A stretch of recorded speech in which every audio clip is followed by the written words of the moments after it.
So guys, our first question to CTET 2022 January 21 হৈ গৈছে এইটো এক্সাম সো ম্যাথছ পেপাৰ 1 তাৰমানে পেপাৰ 1 ৰ ম্যাথছৰ কোৱেশ্চন হয় সো প্ৰথম কোৱেশ্চনটো কি কৈছে চাওক the rate of groceries in a shop are depicted as follows তাৰমানে গ্ৰসাৰিজ মানে আমি কিছুমান গেলামাল বস্তু আমি কিনো দোকানৰ পৰা সো সেই গেলামাল বস্তুবোৰৰ দামবোৰ ইয়াত দিয়া আছে যেনে ৰাইচ 1 কেজি মানে পাৰ কেজি কিমান ₹70 হয় ব্লেক গ্ৰাম কিমান 1 কেজিৰ দাম কিমান ₹90 ঠিক আছে হুইট ফ্লোৰ তাৰে 1 কেজিৰ দাম কিমান ₹45 কোৰিয়েণ্ডাৰ পাউডাৰ মানে ধনিয়া পাউডাৰ কিমান 250 গ্ৰামত কিমান লয় ₹40 মানে 40 টকা চিলি পাউডাৰ তাৰ মানে কিমান 250 গ্ৰামত কিমান ৰুপিস হয় ₹60 সল্ট এক পেকেটত কিমান হৈছে ₹25 বিস্কুট এক পেকেটৰ দাম কিমান হৈছে ₹20 সো এই তালিকাখন আমাক ইয়াত দিয়া আছে টেবুলখন দিয়া আছে দামবিলাক দিয়া আছে আৰু এইবিলাক অপচন 8 7 9 10 এইবিলাক অপচন আছে আমাক কি ওলাব দিছে আমি এইটো চাওঁ Ashish needs to buy 5 kg of rice 5 kg of wheat flour 250 gram of coriander powder 250 gram of chili powder 2 kg of black gram and some packets of biscuit with remaining money if he is having ₹1000 how many biscuit packets can he buy তাৰমানে তাৰ লগত কিমান আছে Ashishৰ লগত কিমান টকা আছে 1000 rupees আছে তো তাৰ ভিতৰত সি কি কিনিব লাগে 5 kg of rice কিনিব লাগে মানে 5 kg rice কিনিব লাগে আৰু কিমান 5 kg of wheat flour কিনিব লাগে 250 গ্রাম অফ কি কিনিব লাগে কোরিয়ান্ডার পাউডার কিনিব লাগে 250 গ্রাম কি কিনিব লাগে চিলি পাউডার কিনিব লাগে আৰু 2 কেজি কি কিনিব লাগে ব্ল্যাক গ্ৰাম কিনিব লাগে আৰু কিছুমান বিস্কুট কিনিব লাগে ঠিক আছে এটা আমাক কৈছে যে 8000 rupees 1000 তাৰ লগত আছে তাৰ ভিতৰত হি এইবিলাক খৰচ কৰি কিনে কি কিনিব ৰাইচ কিনিব হুইট ফ্লোৰ কিনিব কোৰিয়ান্ডাৰ কিনিব তাৰপিছত চিলি পাউডাৰ কিনিব ব্ল্যাক গ্ৰাম কিনিব কিনাৰ পিছত যিখিনি পইচা বাচি থাকিব সেই পইচা দি কিমান পেকেট এটা ইয়াত সুধিছে and sum packets of biscuit with remaining money so সেই কিমান পেকেট বিস্কুট হি কিনিব পাৰিব হেতু আমাক সুধিছে তো প্ৰথমতে মই ইয়াত কি কৰিছো 5 কেজি ৰাইচ 1 কেজি ৰাইচৰ দাম যদি 70 হয় 1 কেজি ৰাইচৰ যদি দাম 70 rupees হয় তেনে 5 কেজি কিমান হ'ব ₹350 ঠিক আছে হেনেকা 5 কেজি হুইট ফ্লোৰ কিমান 45 1 কেজিত কিমান হয় 45 তো 5 কেজিত কিমান হ'ব 5 * 45 that is 225 ঠিক আছে তাৰ পিছত আমাক কি কিনিব দিছে 250 গ্ৰাম অফ কোৰিয়ান্ডাৰ 250 গ্ৰাম কোৰিয়ান্ডাৰ পাউডাৰৰ দাম কিমান ₹40 সো মই ₹40 লিখিছো হেনেকে 250 গ্ৰাম অফ চিলি কি কৈছে আমাক চিলি পাউডাৰ কৈছে সো 250 গ্ৰাম চিলি পাউডাৰৰ দাম কিমান ₹60 তো আমি কি লিখিছো 60 এতিয়া কৈছে কি 2 কেজি অফ ব্ল্যাক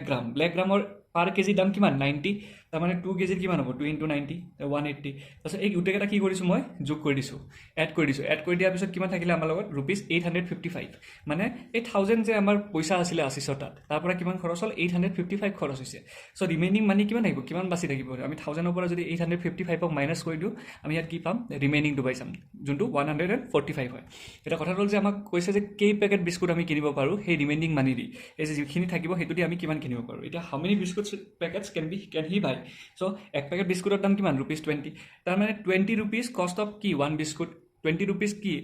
এটা এক পেকেট সৰি 1 পেকেট বিস্কুট হ'ব এটো 1 পেকেট বিস্কুট হ'ব সো 1 পেকেট বিস্কুটৰ দাম কিমান হ'ব 20 rupees আৰু আমাৰ হাতত কিমান পইচা আছে 145 rupees so 145 rupees cost of কিমান হ'ব 145/20 বিস্কুট মানে তাৰ মানে ইয়াত কিমান হ'ব এটো আনসাৰটো আপোনাৰ ডেসিমেলত আহিব 7.2 হ'ব কিন্তু আমাৰ ইয়াত চাব ইয়াত হেনকা অপচন নাই কিন্তু 7.2 ৰ ওচৰে পাজৰে কি আছে 7 আছে সেই কাৰণে আমি 7 টো কি বুলি কম ৰাইট অপচন বুলি কম ঠিক আছে সো গাইস সেকেন্ড নম্বৰটো কি কৈছে যে তিনটা কন্ডিশন আছে ইয়াত সো প্ৰথম কন্ডিশনটো কি I M A 2 digit number ঠিক আছে এটো এটা 2 ডিজিট নাম্বাৰ হয় সো ইয়াত তিনটা কন্ডিশন আছে এই তিনটা কন্ডিশনৰ হেল্প লৈ আমি কি আনসাৰটো ওলাব লাগিব ঠিক আছে তো কৈছে 2 ডিজিট নাম্বাৰ মানে কি হয় যে দুটা সংখ্যা থাকিব ঠিক আছে আৰু এই যে দুটা সংখ্যা থাকিব এই লাষ্টটো সাপোজ ধৰিলো এই ডিজিটটো সাপোজ মই 45 ধৰিছো এটো কি বুলি কম আমি ওৱানস প্লেস বুলি কম আৰু এই 4 টোক আমি কি বুলি কম এটোক আমি টেন্স প্লেস বুলি কম ঠিক আছে সো কি কৈছে the digit at tens place যোনটো টেন্স প্লেসত যোনটো ডিজিট থাকিব is a multiple of 2 so multiple of 2 মানে 2 ৰ গুণিতক হ'ব ঠিক আছে আৰু digit at the unit place is a multiple of কি 3 সো তাৰ মানে ইটো কি হ'ব 3 ৰ গুণিতক হ'ব সো এতিয়া যদি আপোনালোকে উৎপাদক গুণিতক বা ফ্যাক্টৰস আৰু মাল্টিপল যদি আপোনালোকে বুজি পোৱা নাই তেতিয়াহলে মই ভিডিও এটা বনাই থৈছো সেই ভিডিওটো আপোনালোকে চাব পাৰে মোৰ প্লেলিষ্টত আছে ঠিক আছে তো থাৰ্ড কন্ডিশনটো কি হৈছে the sum of the 2 digit is a prime number মানে কি মৌলিক সংখ্যা which is a factor of 52 ঠিক আছে হেতু কি হ'ব 52 ৰ ফ্যাক্টৰ হ'ব এতিয়া এই তিনটাৰ মাজত আমি কোনটো কন্ডিশন ইউজ কৰিম সো এই তিনটাৰ মাজত আমি থাৰ্ড নম্বৰ কন্ডিশনটো যদি ইউজ কৰো তেতিয়াহলে আমাৰ কাৰণে বেছি ইজি হ'ব কিয় ইজি হ'ব যেতিয়া হলে আমি অপচনৰ হেল্প ল'ব পাৰিম কাৰণ চাওক কি কৈছে the sum of the digit is a prime number কি নাম্বাৰ হ'ব লাগিব মৌলিক সংখ্যা হ'ব লাগিব মৌলিক সংখ্যা বা প্ৰাইম নাম্বাৰ কোনবোৰ হয় যাৰ ফ্যাক্টৰ এটা বা কি থাকে সেই নাম্বাৰটো নিজে হয় 1 হয় আৰু সেই নাম্বাৰটো নিজে হয় ঠিক আছে মানে দুটা কি থাকে ফ্যাক্টৰস থাকে বা দুটা কি থাকে উৎপাদক থাকে which is a factor of কি 52 তাৰমানে আমি এই ফেক্টৰ মানে কি হয় যিকোনো এটা নাম্বাৰ যোনটো দি আমি সেই নাম্বাৰটোক কি কৰিব পাৰোঁ ডিভাইড কৰিব পাৰোঁ বা হৰণ কৰিব পাৰোঁ চ' ফেক্টৰ্ছ আৰু মাল্টিপলছৰ ভিডিঅ' বনাই থৈ দিছোঁ আপোনালোকে চাব পাৰে ঠিক আছে এতিয়া আমি অপশ্যনৰ হেল্প ল'ম এই তিনিটাৰ ভিতৰত আপোনালোকৰ সবচে ইজিয়েষ্ট হৈছে নাম্বাৰ 3 যদি হেল্প লয় তেতিয়াহ'লে আমি আনচাৰটো ইজিলি ওলাব পাৰিম চ' প্ৰথমতে 69 দিছে ছাপ'জ 69টোক আমি কি কৈছে যে ছাম অফ দ্য 2 ডিজিট তাৰমানে 69ক কি কৰিম 6 + 9 = কিমান হৈছে 15 মানে এই দুটা ডিজিটক আমি কি কৰিম এই দুটা নাম্বাৰক আমি কি কৰিম যোগ কৰি দিম 15 কিন্তু 15টো কি হ'ব লাগিব ইয়াত কি হৈছে প্ৰাইম নম্বৰ হ'ব লাগিব বা মৌলিক সংখ্যা হ'ব লাগিব 15টোতো আমাৰ প্ৰাইম নম্বৰ নহয় মৌলিক সংখ্যা নহয় গতিকে আমাৰ 69টো আমাৰ অপশ্যনৰ ভিতৰত নহ'ব নেক্সট কি কৈছে 46 4 + 6 = 10 প্ৰাইম নম্বৰ হয় জানো নহয় 10 প্ৰাইম নম্বৰ নহয় মৌলিক সংখ্যা হ'ব নোৱাৰে তাৰমানে এইটো কি কৰিম আমি কেনচেল কৰিম তাৰমানে ইয়াতো আমি কি কেনচেল কৰিব পাৰোঁ তাৰপিছত 4 + 9 কিমান হয় 13টো কিন্তু প্ৰাইম নম্বৰ হয় বা মৌলিক সংখ্যা হয় প্লাছ কি কৈছে যে এইটো প্ৰাইম নম্বৰটো হয় মৌলিক সংখ্যাটো হয় তাৰ লগত কি হৈছে যে ফেক্টৰ অফ 52 কি হ'ব লাগে ফেক্টৰ হ'ব লাগে চ' 52 ফেক্টৰ হ'বৰ কাৰণে কি কৰিব লাগিব এই যে আমি এই প্ৰাইম নম্বৰটো পালোঁ এই প্ৰাইম নম্বৰটো দি আমি এই 52 কি কৰিব পাৰিব লাগিব ডিভাইড কৰিব পাৰিব লাগিব চ' আমি যদি ডিভাইড কৰোঁ 52ক আমি যদি 13 ডিভাইড কৰোঁ 13 4 * 7 কিমান হয় 52 হয় তাৰ মানে আমাৰ ৰাইট অপশ্যনটো কি হ'ব 49 চ' গাইজ কুৱেশ্যন নম্বৰ 3টো কি কৈছে the rates of hiring a rental car are as follows মানে ভাড়াৰ যোনবিলাক আমাৰ গাড়ী আছে তাৰে কিছুমান ৰেট দিয়া আছে যে আমি যদি হায়াৰ কৰোঁ আমি কিমান পইচা দিব লাগিব চ' প্ৰথমটো হৈছে ₹800 পাৰ 8 আৱাৰ মানে 8 ঘণ্টাত কিমান দিব লাগিব আমি 800 টকাকৈ দিব লাগিব আপ টু কিমান কিলোমিটাৰ যাব 80 কিলোমিটাৰকৈ যাব আৰু ₹100 পাৰ এক্সট্ৰা আৱাৰ তাৰমানে এই 8 আৱাৰতকৈ যদি আমি বেছি যাওঁ তেতিয়াহ'লে আমি কিমান টকা দিব লাগিব 100 দিব লাগিব ঠিক আছে আৰু ₹10 পাৰ এক্সট্ৰা কিলোমিটাৰ মানে 80 কিলোমিটাৰলৈকেতো 800 টকাত যাব কিন্তু যদি 1 কিলোমিটাৰৰ বেছি যায় তেতিয়াহ'লে আমি কিমান দিব লাগিব 10 দিব লাগিব তো সুনীল বুলি এজন মানুহ আছে travels from city A to B which is 250 kilometre he starts at 7 AM and reaches at 4 PM মানে ৰাতিপুৱা 7টা বজাত ষ্টাৰ্ট দিছিলে আবেলি 4টা বজাত গৈ পালে ঠিক আছে অন দ্য ছেম ডে মানে সেই সিদিনাখনে যোনদিনাখন ষ্টাৰ্ট কৰিছে সেইদিনাখনে how much money he has to pay কিমান পইচা সি পে' কৰিব লাগিব চ' ইয়াত অপশ্যনবিলাক দিয়া আছে অপশ্যনবিলাক আপোনালোকে চাই ল'ব চ' ইয়াত মই প্ৰথমতে কি কৰিছোঁ যে টোটেল টাইম টেকেন বাই সুনীলক কিমান টাইম লাগিছে 7 AM to 4 PM আপোনালোকে যদি চায় তেতিয়াহ'লে এইটো কিমান আৱাৰ হ'ব 9 আৱাৰ হ'ব ঠিক আছে 9 ঘণ্টা লাগিছে সুনীলৰ এটা A পইণ্টৰ পৰা B পইণ্টলৈকে যাবৰ কাৰণে চ' আমি জানো চাওক ইয়াত 8 আৱাৰ হ'লে কিমান টকা লাগে 800 লাগে আৰু 1 আৱাৰ এক্সট্ৰা হ'লে কিমান হ'ব 100 লাগিব চ' ইয়াত আমাৰ কিমান হৈছে সুনীলে কিমান টাইম লৈছে 9 আৱাৰ লৈছে কিন্তু একচুৱেলি 8 আৱাৰত কিমান হয় 8 ঘণ্টাত কিমান হয় 800 টকা হয় কিন্তু 1 আৱাৰ এক্সট্ৰা ল'লে ন সেইকাৰণে কিমান হ'ব যে 800 + 100 হ'ব 900 হ'ব যে এইখিনি পইচা লৈছে তাৰ ঠিক আছে তাৰপিছত টোটেল ডিষ্টেঞ্চ কিমান কভাৰ কৰিছে 250 কিলোমিটাৰ অকল আমি টাইমটো চালে নহ'ব ন টাইমতটো চালে নহ'ব কাৰণ ইয়াত আপোনাৰ টাইমো ধৰা হৈ আছে প্লাছ ইয়াত কি ধৰি আছোঁ আমি টাইমো ধৰিছোঁ ক'ত গ'ল 8 আৱাৰ টাইমো ধৰিছোঁ তাৰ লগত আমি কি ধৰিছোঁ ডিষ্টেঞ্চো ধৰি আছোঁ ঠিক আছে চ' টোটেল ডিষ্টেঞ্চ কিমান যোৱা বুলি কৈছে 250 কিলোমিটাৰ বুলি কৈছে কিন্তু আমি 80 কিলোমিটাৰৰ দামটোহে আমাক ইয়াত দিয়া আছে কিমান হৈছে 800 টকা 80 কিলোমিটাৰত কিমান 800 টকা কিন্তু সি গৈছে কিমান 250 কিলোমিটাৰ গৈছে তো 80 কিলোমিটাৰত যদি 800 টকা হয় ঠিক আছে 80 কিলোমিটাৰত যদি 800 টকা হয় তেতিয়াহ'লে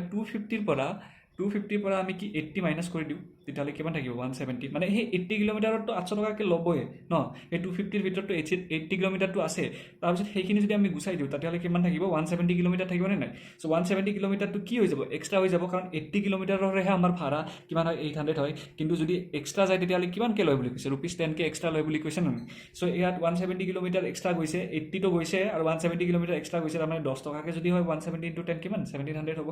তাৰমানে টোটেল মানি কিমান হ'ব 1700 প্লাছ এই ইয়াত যে পইচা গৈছে তাত 900 চ' 1700 প্লাছ 900 যদি আপোনালোকে কৰে তেতিয়াহ'লে আনচাৰটো কিমান হ'ব 2600 চ' 2600টো আমাৰ কি হ'ব ৰাইট অপশ্যন হ'ব চ' গাইজ লাষ্ট দুটা কুৱেশ্যন আমি চাওঁ চ' কুৱেশ্যন নম্বৰ 4টো কি কৈছে which of the following is at the third place when numbers R arranged in descending order তাৰমানে কি চাওক এইটো মই এৰেঞ্জ কৰি লৈছোঁ ঠিক আছে একচুৱেলি কুৱেশ্যনটো এইটোহে আছিলে কুৱেশ্যনটো এইখিনিহে কুৱেশ্যন হয় এইখিনি অপশ্যন হয় আৰু এইটো একচুৱেলি আনচাৰ হয় আনচাৰটো মই ইয়াত লিখি দিছোঁ আনচাৰ বুলি ঠিক আছে এতিয়া কথাটো হ'ল যে কি কৈছে which of the following is at the third place when numbers R arranged in descending order তাৰমানে কি এই যে আমাক কিছুমান আমাৰ ইয়াত কি দিয়া আছে ডেচিমেল দিয়া আছে বা ইয়াত কিছুমান আমাক কি দশমিক দিয়া আছে এই দশমিকবিলাকক আমাক কি কৰিব দিছে যে ডাঙৰৰ পৰা সৰুলৈকে সজাব দিছে সজোৱাৰ পিছত কোনটো 3 নম্বৰত আহিব সেইটো সুধিছে চ' ইয়াত যদি আমি চাব যাওঁ ইয়াততো গোটেইকেইটা কি আছে পইণ্টৰ আগত কি আছে 9 আছে গোটেইটো আমাৰ পইণ্টৰ আগত কি আছে 9 আছে ঠিক আছে গতিকে এই গোটেইকেইটা কি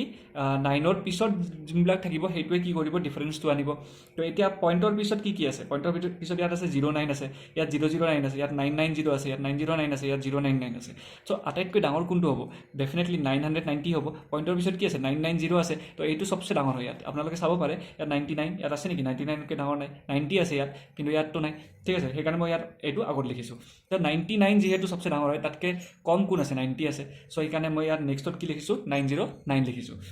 তাৰপিছত চাওক ইয়াৰ পিছত আৰু কি আহিব পাৰে ইয়াত চাওক 0.099 আছে আৰু ইয়াত কি আছে 0.09 আছে হা ইয়াত 9.092 যে আছে ইয়াত পিছত কি থাকে কিছুমান 0 থাকে ঠিক আছে যোনবিলাক আমি নিলিখো কিন্তু ইয়াত চাওক ইয়াত কি আছে 9.099 আছে তাৰ মানে ইয়াত যে 0 আছে ইয়াত কি আছে 9 আছে তে এইটো ইয়াতকৈ ডাঙৰ হ'ল নে নাই কাৰণ এইটো যদি আমি এই দুটা 0 কাটি দিওঁ তেতিয়াহ'লে এইটো 9.090 হয় আৰু এইটো কিমান হ'ব 9.099 তো 99 কি হয় 90তকৈ ডাঙৰ হয় সেইকাৰণে 9.099 ইয়াত কি আহিব থাৰ্ড নম্বৰত আহিব তো ফ'ৰ্থ নম্বৰত কোনটো আহি যাব এইটো আহি যাব 9 ক'ত গ'ল 9.09 আহি যাব আৰু লাষ্টত কি থাকি গ'ল 9.009 থাকি গ'ল এতিয়া সুধিছে যে থাৰ্ড নম্বৰত কোনটো আহিব সো ফাৰ্ষ্ট ছেকেণ্ড থাৰ্ডত কোনটো আছে এইটো আছে তাৰমানে আমাৰ ৰাইট অপশ্যন কোনটো হ'ব অপশ্যন 2 Question number 5 খুব ইন্টারেস্টিং হয় ভালকে চাব এটা কি কৈছে in a 4 digit number the digit at 100 place is 0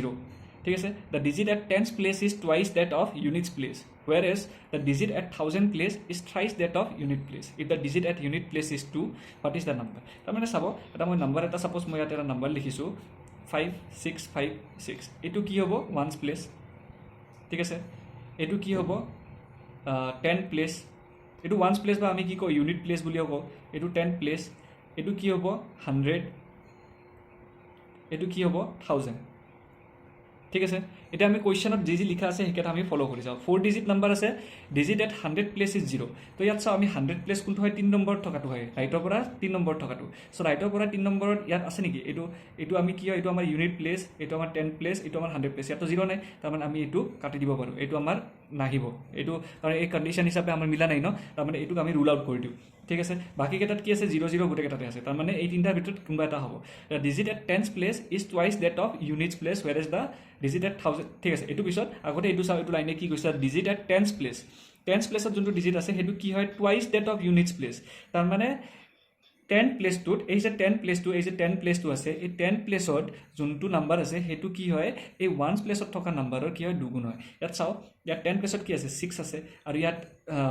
once প্লেসত কি আছে 2 আছে সো 2 দুগুণ যদি আমি কৰো 2 * 2 কি হ'ব লাগে 4 হ'ব লাগে কিন্তু 10 প্লেসত তো 6 আছে তাৰ মানে আমাৰ এটো নহয় তাৰপিছত ইয়াত চাও আমি ইয়াত তো 4 আছে 4ৰ দুগুণ যদি আমি কৰো কিমান হ'ব 8 হ'ব কিন্তু ইয়াত আছে নেকি 8 নাই তাৰমানে এইটো আমাৰ নহয় কিন্তু এইটো হ'ব চাও এটো ইউনিট প্লেসত কি আছে 2 আছে আৰু ইয়াত কি আছে 4 আছে সো 2 যদি আমি দুগুণ কৰো কিমান হ'ব 4 হ'ব তাৰমানে আমাৰ ৰাইট অপচন কোনটো হ'ব এইটো হ'ব আমি অলপ এলিমিনেশন মেথড ইয়াত আমি ইউজ কৰিছো গুটেখিনি আমাৰ ইউজ কৰা কোনো দৰকাৰে নাই অলপ যদি ব্ৰেইনটো ভালকে লগাই তেতিয়াহলে এইখিনি আনসাৰ ভালকে পাই যাব